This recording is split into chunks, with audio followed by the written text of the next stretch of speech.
here's what I presume happened. I'm not in the know of the judicial antecedents and how each person went to court. But I'm going to give you a presumptive assumption here. The young man had seen the signs that these people were not about stopping. If these guys had legitimate interests, some of us would not come here to speak. But what you have seen is that there is an intent to destroy the party. There was every intent to do it. People, the BOT set up a reconciliation committee 2 weeks ago when the heat was up and said, you know what, guys, you guys in the BOT, go and resolve this issue. When they approached the other side, do you know what their request was? That they will only back down if they agreed not to contest against President Tinubu. Who does that? How do you self-immolate your own political party that gave you everything you are? None of these men, none of them, and I say this with every sense of seriousness, none of them was anything before PDP intervened in their lives. And now you want to destroy that same party. But I tell you what, I don't even think the governor of Adamawa State or the governor of Plateau State saw what was coming yesterday. And it paints a larger picture for the whole world to see what has been happening in the PDP. How long it has taken PDP to get here. Chief Tommy Kimi is the chairman of the disciplinary committee of the PDP. Had sent a report months ago for the suspension of Samuel Ayamu. But these same governors, these same people within the NEC, continued to truncate that process until it became evident that the party had to take a suicide move to get these people out of the party.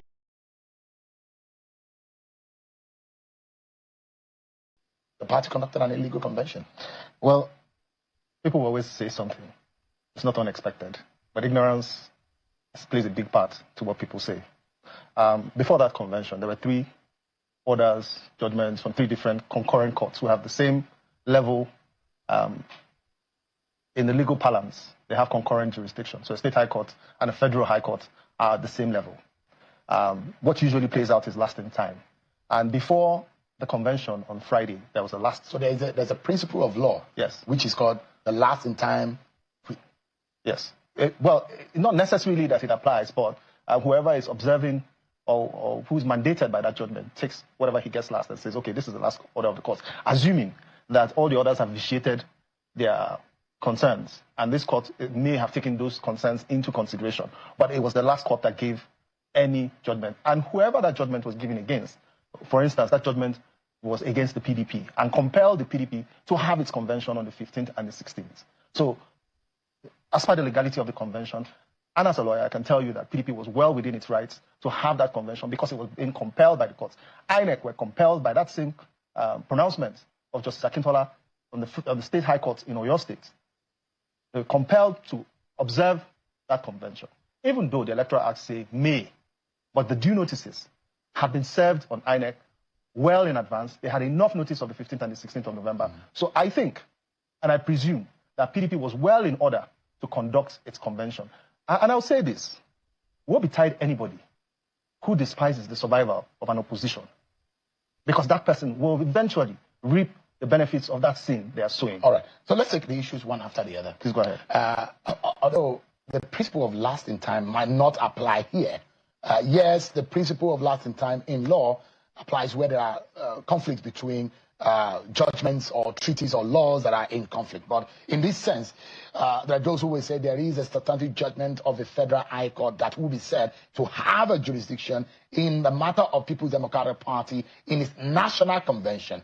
Does the State High Court have jurisdiction to enter or sit on a matter of a national convention of a political party? Now, this is where it's interesting, because I think the guy who went to court was also a contestant at the convention, and he's resident. That went to Oyo. Yes, he is resident in Oyo State. But can you go and take a matter? So you can take your party to court to compel. In the State High Court, does the State High Court has jurisdiction on a party's national convention? It's a tricky one, because it wasn't that, it's the parties that matter when you look at whether they have jurisdiction.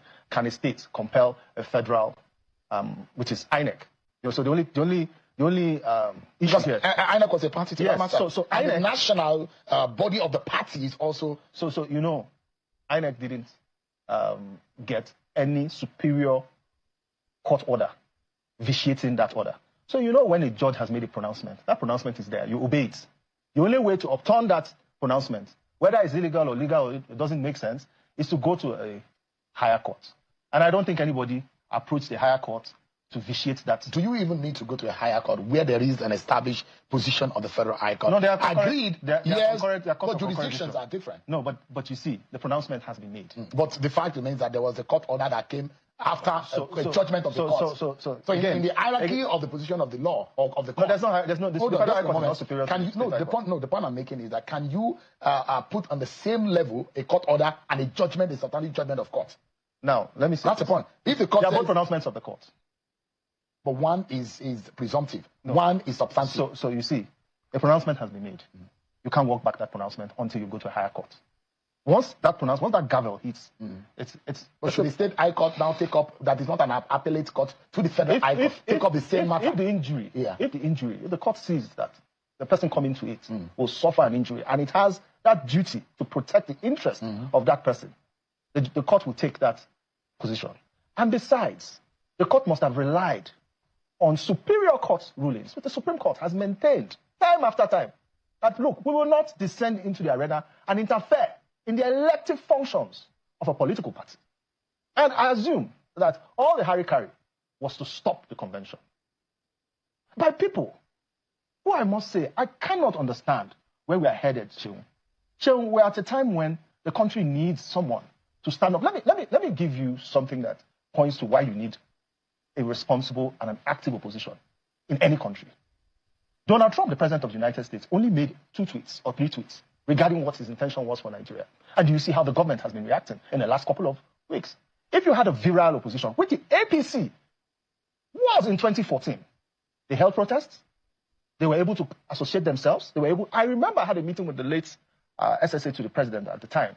And in 2014, he was seeking opinion on whether he should present to the president that they should stop the registration of APC. And I kicked against it vehemently. And I said to myself and I said to him, sir, if we fight the opposition, tomorrow we may be opposition, and we may find ourselves in this particular position. You must always, as a duty of national interest, allow opposition to thrive. What you see here is nothing more than an egoistic and very, very, very machinated evil plot to stop PDP from having its convention.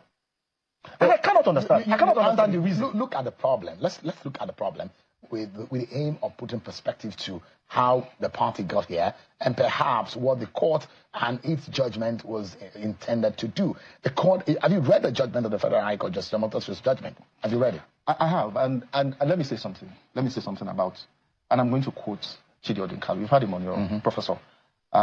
Several times, he has gone to the inexplicable way cases related to the Minister of the FCT, Wike, always end up in Justice Omotoso's court. A case was filed in Port Harcourt. It found its way to Abuja, in the Federal High Court in Port Harcourt. The case on the disciplinary capacity of the party and restraining it from applying that measure on Minister Wike, who delivered that judgment? Same Justice Omotoso. Look, as a practitioner of law, every day you put out a statement that let's wait for the courts. Nigerians tell you they have no faith in our judicial system. We must wake up one day and say, you know what? We have to find a way to sanitize this system. Because very soon, we will not have a country anymore. But those who will say, if you don't have faith in one court, why approach another? So, and in what the people have described as a lack of understanding of procedure of law, how would you go from a federal high court instead of you to go to the appellate court? You know, run to the state high court. But those who say, man, so there was no running to the state high court. Here's what I presume happened. I'm not in the know of the judicial antecedents and how each person went to court. But I'm going to give you a presumptive assumption here. The young man had seen the signs that these people were not about stopping. So if these guys had legitimate interest, some of us would not come here to speak. But what you have seen is that there is an intent to destroy the party. There was every intent to do it. People, the BOT set up a reconciliation committee 2 weeks ago when the heat was up and said, you know what, guys, you guys in the BOT, go and resolve this issue. When they approached the other side, do you know what their request was? That they will only back down if they agreed not to contest against President Tinubu. Who does that? How do you self-immolate your own political party that gave you everything you are? None of these men, none of them, and I say this with every sense of seriousness, none of them was anything before PDP intervened in their lives. And now you want to destroy that same party. But I tell you what, I don't even think the governor of Adamawa State or the governor of Plateau State saw what was coming yesterday. And it paints a larger picture for the whole world to see what has been happening in the PDP. How long it has taken PDP to get here. Chief Tommy Kimi is the chairman of the disciplinary committee of the PDP. Had sent a report months ago for the suspension of Samuel Ayamu. But these same governors, these same people within the NEC, continued to truncate that process until it became evident that the party had to take a suicide move to get these people out of the party. What about the committee that has said that the party, that part of that committee report, which you didn't mention, states that the party should for a moment hold on the convention, think about a caretaker position of the party, because if it went into a national convention, it will meet a legal obstacle. But the party still went ahead. So let me tell you, the party's convention is supreme. The party's convention can take a man and make it a woman as regards PDP. But that party convention was not monitored by INEC. So INEC, who told you INEC was not there? I mean, you heard what Governor Fintiri said. No, INEC was there. But did you hear what Governor Fintiri said? You see, let me say something. Let me say something. Did you hear what Anthony? Can you tell me what he said? I heard what he said. What did he say? And let me tell you. What did he say? Let me tell you something. Don't Let me tell you about fifth column. I'll get to what he said. So I'll get to what he said. There were active fifth columnists, including Governor Fintiri. Look, let me tell you. It's more, and I see it in this coloration, where you know how people in a secret society all wear cloaks. You cannot see their faces, you cannot tell what they're doing. Until one day you come to public and you see all of them unmasking themselves. That's literally what happened yesterday. Even with Governor Adeleke that did not attend. I tell you, a lot of these people, and 19 other states that did not participate. The 19 states that did not participate. I'll tell you Delta, I'll tell you Akwa Ibom, I'll tell you states that have become compromised. The whole of the Southeast does not have a Congress valid enough to be able to participate in a convention. So let me tell you, these are the problems that have been foisted and festered in the party by these fifth columnists. They were not going anywhere. They have no... You see, again, you must look at the intention of these people. If they had good intentions, if they were about the sanctity and the growth of the party, some of us would cite them. So I have not been on your show. This is almost a year. I've taken time off to observe and see who in the party genuinely means well for the party. Let me say something here. I will give kudos to Elia Damagun, because I met him 2 weeks ago, and I said to him, I'm not really happy with the role you played, and so it's almost everybody. And he told me, look, he gave me the analogy of a fly on a man's private, and that you don't use a hammer to hit it, that you have to be delicate, you have to manage these affairs to a state. And he assured me, and he said to me, he said, look, my one goal is to hand over. A lot of people would not want to give up this position. I'm being enticed. I'm being told that if I stay on and I can do the bidding of this people, a lot of things have been promised to me. But I'll tell you one thing. I want to handle. I want the 4 years to be sacrosanct 4 years. I will handle, and there's no problem with the party. These people who even presented you with that option, Sheung, these guys that presented that option, that report you're saying, it's not the same report as the disciplinary committee report. That was a reconciliation report by a former Senate president who were very disappointed in the role he has taken in the party. We expect people who have come up in the party and who the party has given a platform to be very interested in the survival of the party. You know, the first time I had... Senator Ayamu is a friend, but the first time I had issues with him was when he went to contest as governor of Imo State. Then a group of young people met with him and said, sir, how is it possible that this man wants to be secretary, wants to be governorship candidate in Imo State? He should resign. I didn't know that they had altered the constitution during, I think, one amendment or so, and it was silent on you resigning your position. But that was not a basis for you to hold the party, strangle it, and say, let me go and contest and come back and become secretary. There are many infractions that he's committed.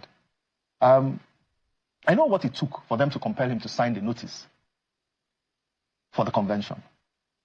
And it's sad that, again, I refer to these people as beneficiaries of the benevolence of PDP, who have now turned to assault and kill the party. And he's saying that if somebody wants that this is people that want the survival of the party. She will sample public opinion today. Immediately that story went out that these people have been expelled from the party. If you see the celebration across the country, if you see the messages people were sending me, that this is even too late, that people left it too late, people should have done this a long time ago. But I think that the party... The question is whether or not that expulsion is valid and stands. You see, the convention of the party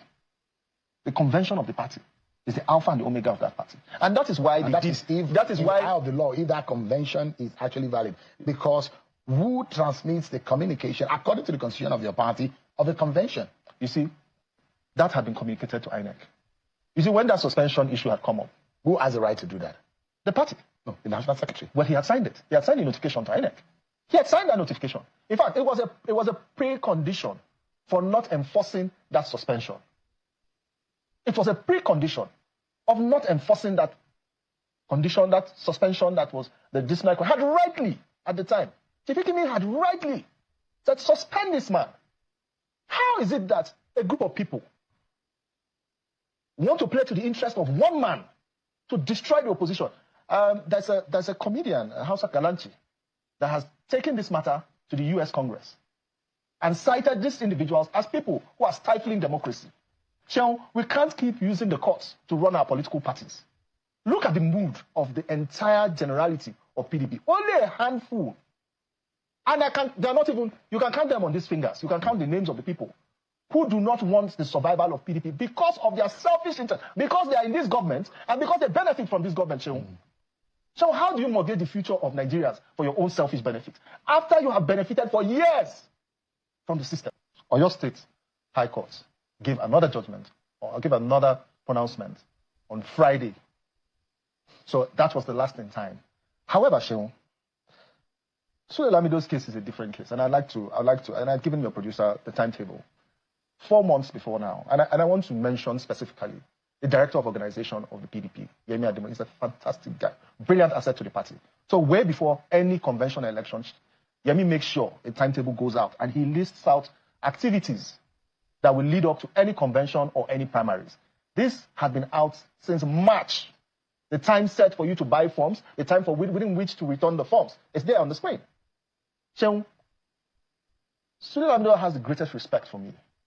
But at this point in time, again, I say to all those who want to destroy the PDP, to refrain. PDP has a soul. The formation of PDP was, and its intent, was to save Nigeria from the military. The G34, which Sule Lamido is actually a member of. He knows the soul. He knows the intent. He knows the purpose of the creation of the party. Some of us have suffered immensely from this party. Do you know that this party wrote a statement against me when I criticized Samuel Ayamu's retention of the secretary position instead of going to focus on his election? And what happened in that Imo election? He held one hand and held one hand here. We can't continue to condone these people and their behavior, Shehu. We cannot sit down. These are badly behaved people. No, the way things are looking, it looks like one illegality is being used to fight another illegality. Shehu, the party is supreme. How does the party go from here? The courts will not overturn a legally constituted NEC that had set the timeline for its convention. Samuel Ayamu signed that notice. Could you have gone to a convention when you have congresses in states that have not been determined? Shehu, it has happened. There are 32 states at the convention. Just to correct you. 17 voted. Yes. But Shehu, this is not the first time it's happening in PDP. And look at the peculiar nature of this convention. The ruling party has made it its preoccupation to kill the opposition. But PDP is still standing. I really, at this point, no matter what I think or I thought of Governor Seyi Makinde, at this point, I must give him kudos for the bravery. Give kudos to Governor Bala. Give kudos to Ilya Damagun, who stood his ground. Do you know, Shehu, I have those pictures. Do you know that the press was primed to announce Ilya Damagun as the caretaker chairman? That was the plan. They released those reports. In fact, I got a call from one of our media guys. He told me, what's going on? I'm seeing several news broadcasts of Ilya Damagun as the chairman. I said, no, it's not true. It's there. So you know that there was a preconceived notion to make sure that primary. You see, the convention has held. And there is no way you can turn it back. Let me tell you, whatever court you go to, the court will ask one question. Did the NEC of the party authorize the convention? Yes, it did. Did the NEC send the requisite notice to INEC? Was it signed by Sandadi? Yes, it was. Was it signed by the chairman? Yes, it was. In fact, before the chairman signed that notice to INEC, that was when a motion was moved in NEC to make him a substantive chairman. So it wasn't even signed by an acting chairman. Shehu, and I want to say this. It is important that, and I appeal to Minister Nyesom Wike, former governor of Rivers State, a time must come when you must remember where you are coming from and not seek to destroy your house. If this is the time for you to proceed to APC, please do so with honor.